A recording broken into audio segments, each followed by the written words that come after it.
Every morning at exactly 6:47, the same black Mercedes stops outside a small bakery in Beirut's Dahiyeh district. The driver never exits. A bodyguard opens the rear door. A man steps out, walks 12 paces to the counter, orders fresh manakish with za'atar, and returns to his vehicle within 4 minutes. He has followed this ritual for 11 years without variation. Routine is comfort. Routine is control. But routine, in the world of intelligence, is also a death sentence waiting to be signed. On February 14th, 2019, Khalil Mansour completed his morning ritual for the last time.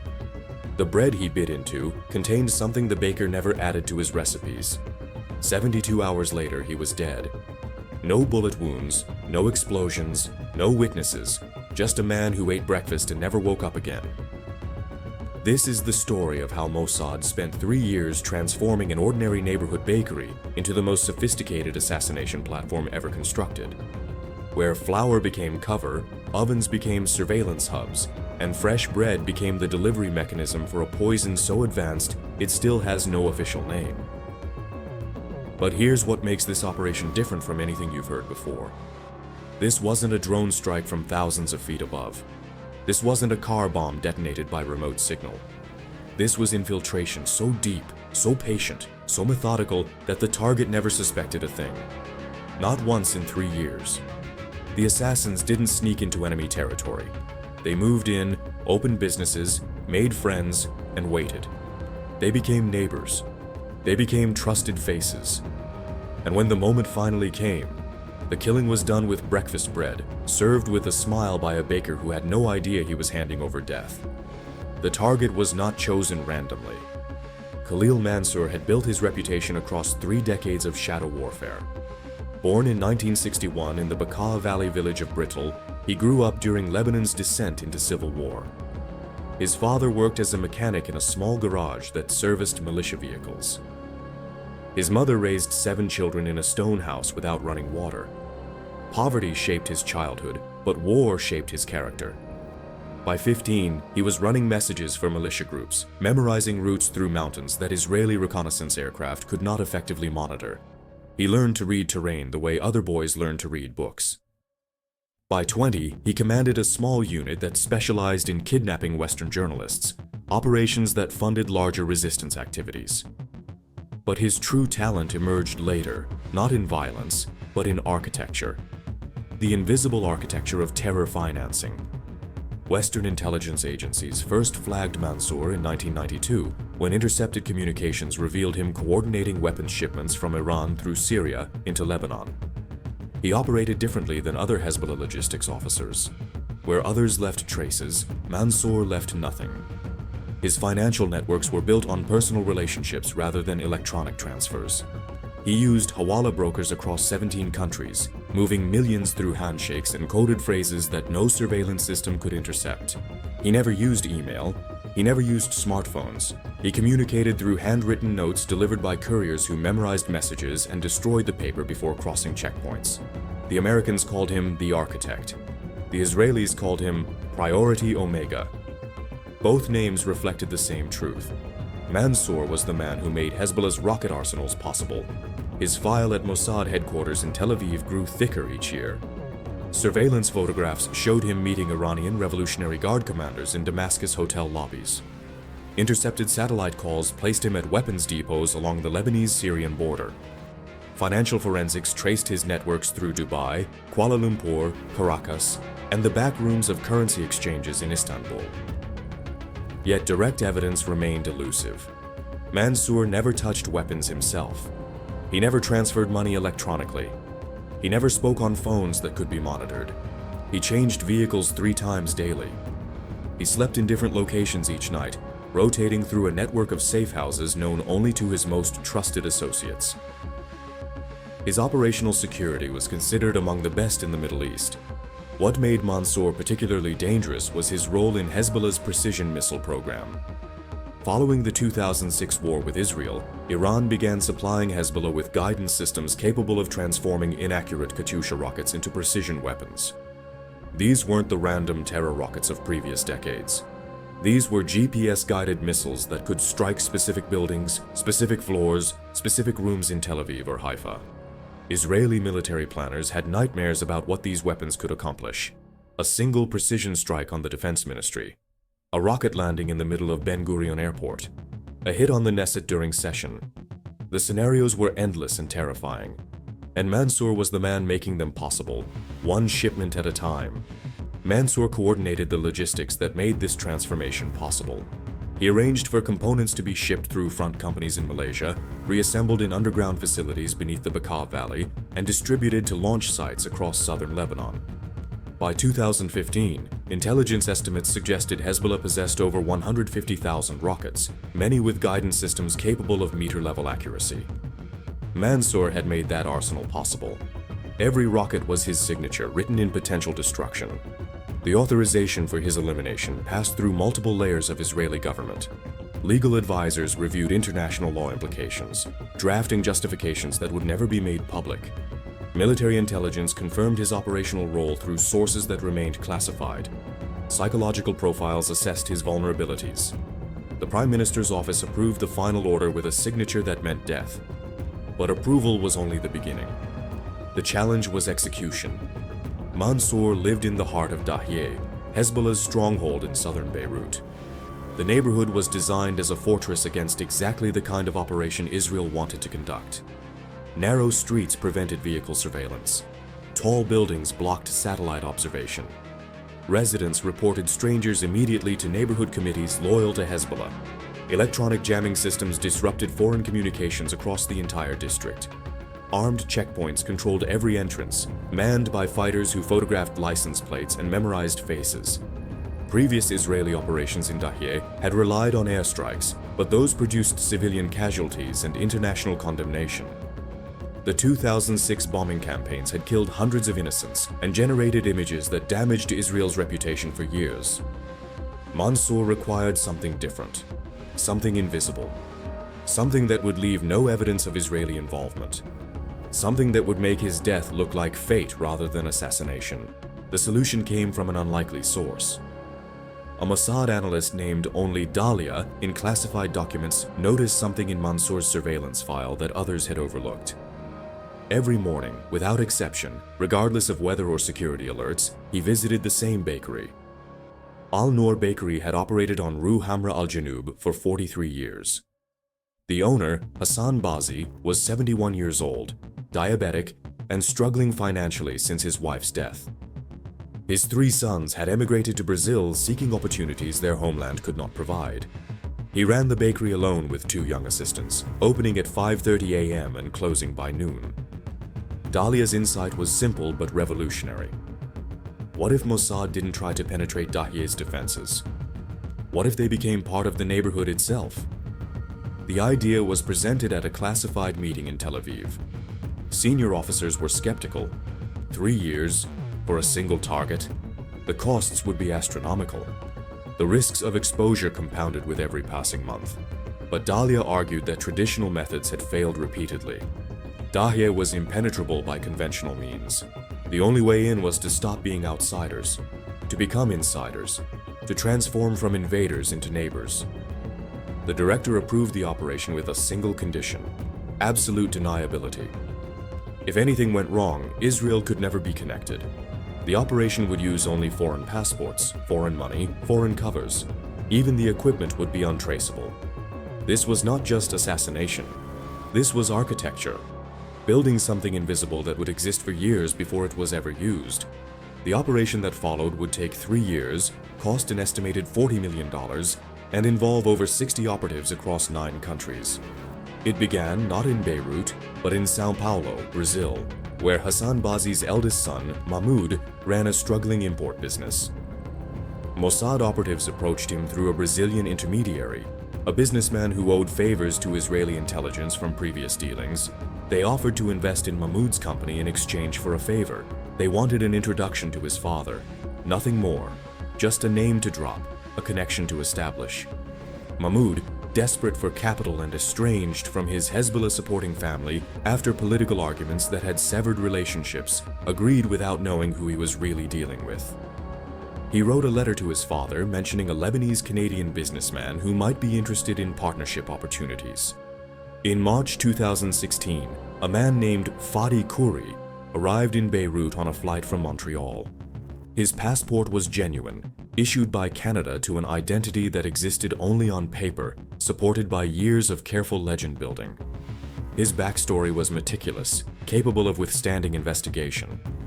Born in Montreal to Lebanese immigrants who had fled the Civil War, educated at McGill University with transcripts that could be verified, built a small fortune in real estate before deciding to explore his heritage and invest in the land his parents had abandoned.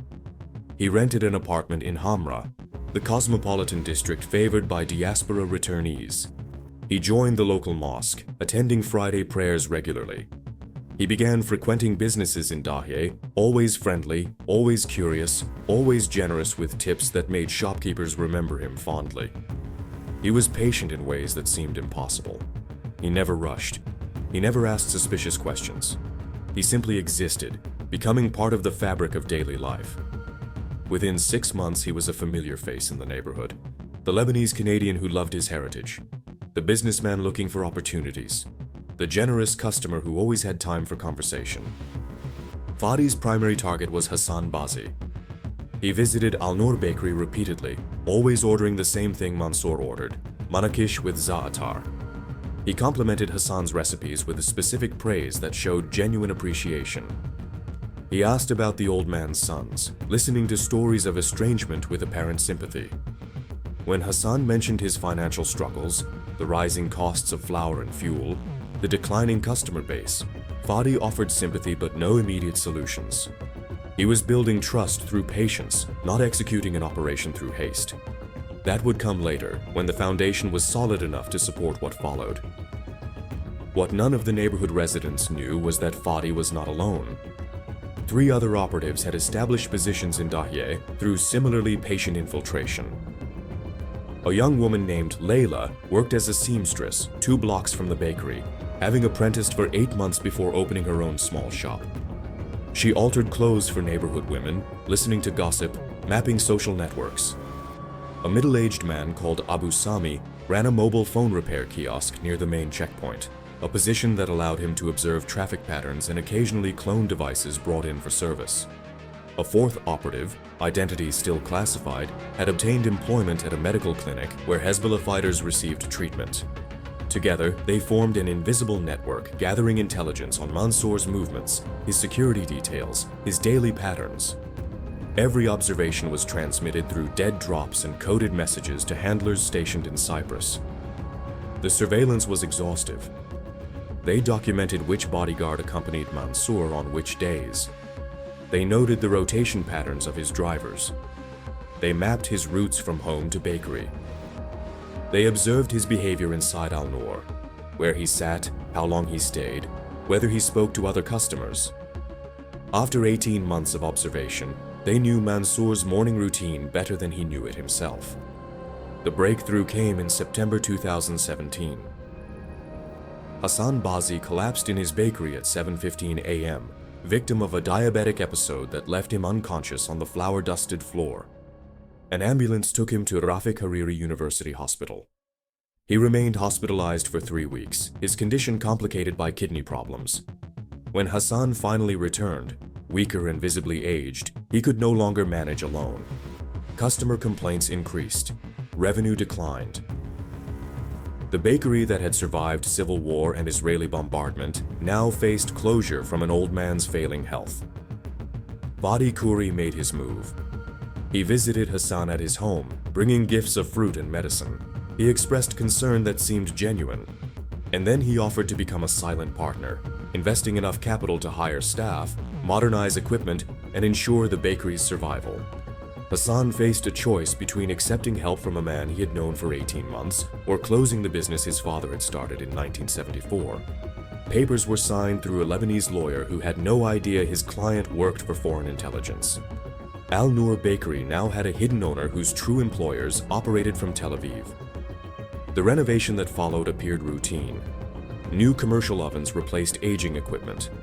Fresh paint covered walls stained by years of heat. Modern refrigeration was installed. But beneath the surface, something else was being constructed. The new ovens contained miniaturized surveillance equipment capable of monitoring every conversation within 50 meters and transmitting through frequencies that Lebanese security services did not scan. The refrigeration unit's compressor housing concealed a secure communications relay, sending encrypted data to a listening post in Cyprus. Hidden compartments built into the walls behind new shelving contained materials for the operation's final phase.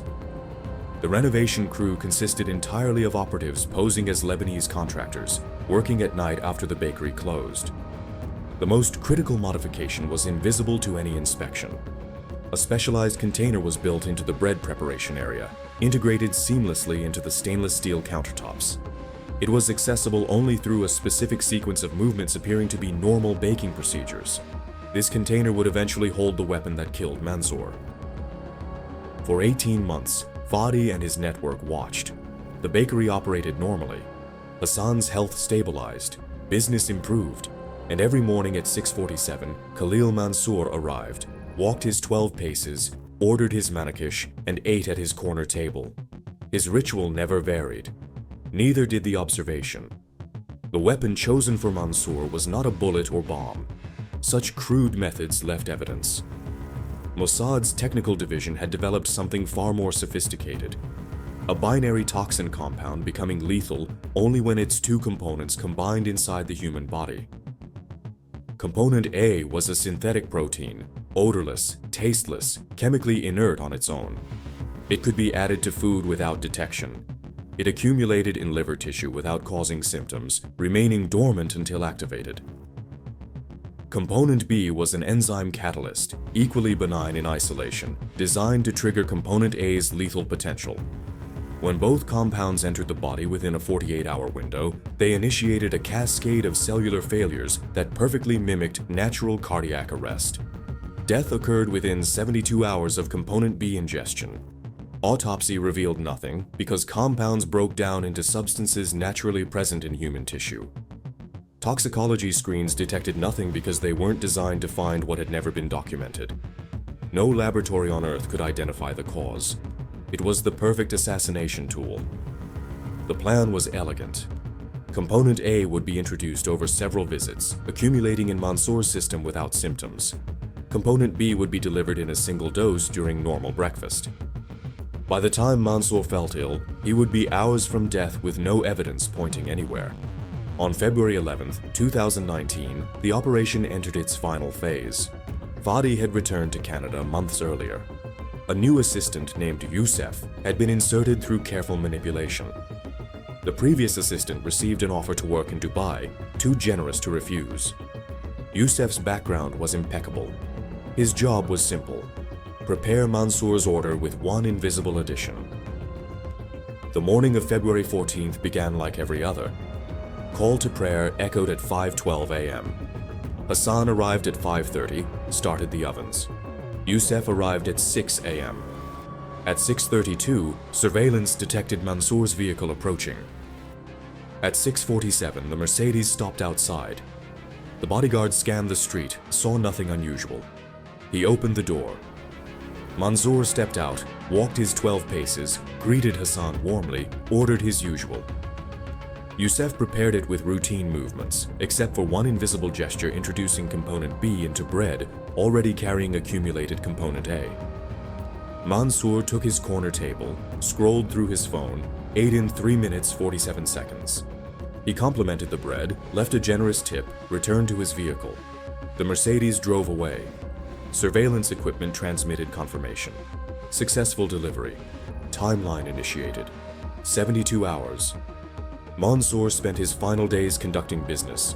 He attended meetings, made calls, reviewed documents. On February 15th, he complained of mild indigestion. On February 16th, he felt weak but attributed it to age. He canceled his bakery visit. By evening, chest pains began. At 2:15 a.m. on February 17th, his wife found him struggling to breathe. His physician arrived within 20 minutes. Emergency medications failed. Khalil Mansour was pronounced dead at 3:47 a.m., surrounded by family in his own bedroom. The man who had spent 30 years building Hezbollah's infrastructure died without an enemy in sight. The funeral drew thousands. Hezbollah leadership attended. Iranian officials sent representatives. Speeches praised his dedication. But no one spoke of assassination because no one could prove it. The death certificate listed cardiac arrest. Autopsy found nothing suspicious. Mansour had simply died, as men sometimes did. Here is where the story should end. A clean operation. A dead target. No evidence. But intelligence operations rarely conclude so neatly. 3 weeks later, Lebanese General Security noticed irregularities in the bakery's ownership. The investor's background contained gaps.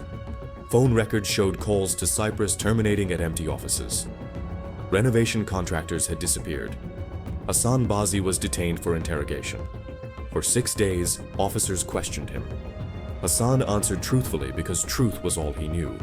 He had accepted investment from a kind stranger. He knew nothing about surveillance or assassination. He was released but remained under surveillance. His bakery closed permanently.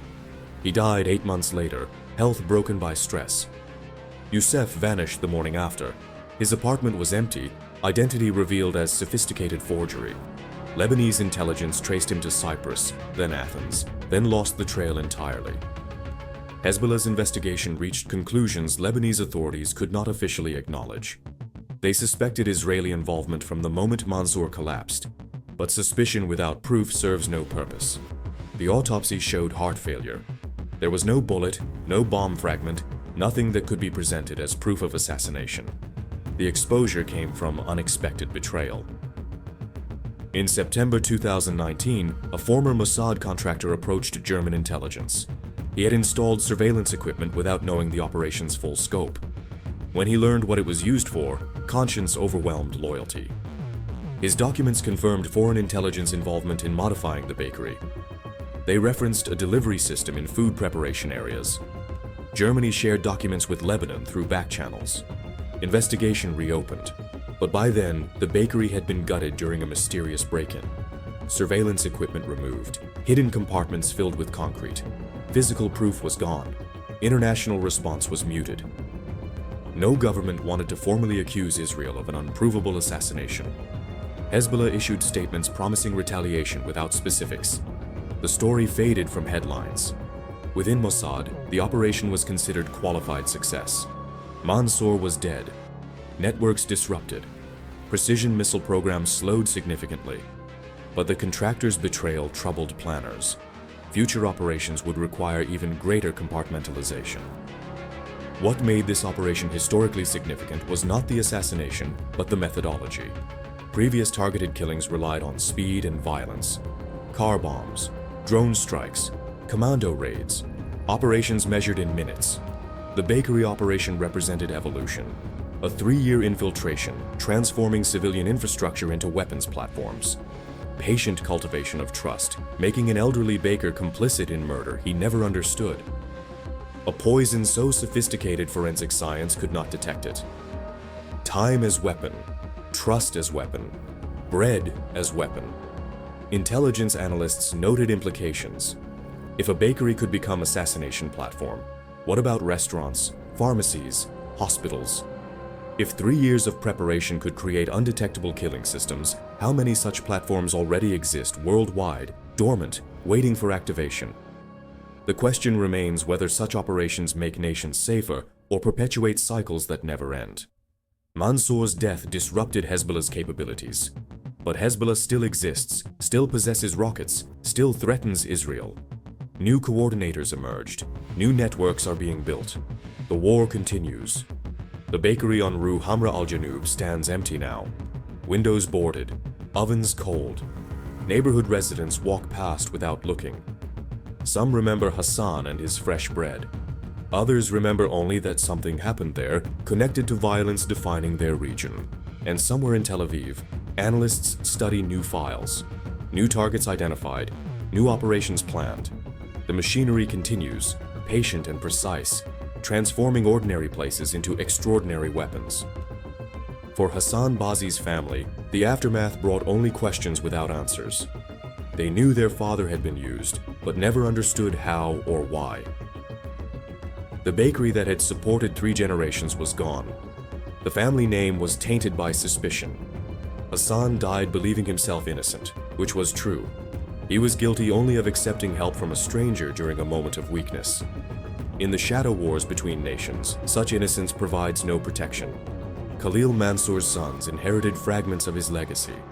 Some followed his path into Hezbollah's infrastructure. Others chose distance from the conflict that consumed their father. The cycle continued because cycles are what the Middle East produces, each death feeding the next generation of fighters on both sides.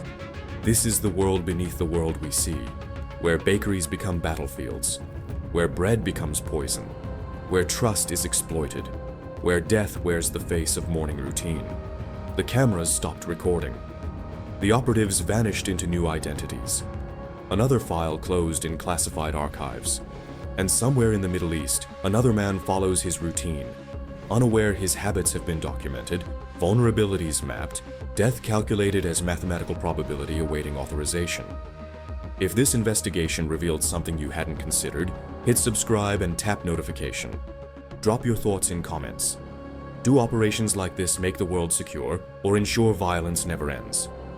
The next revelation is being prepared. Make sure you're here when we expose it.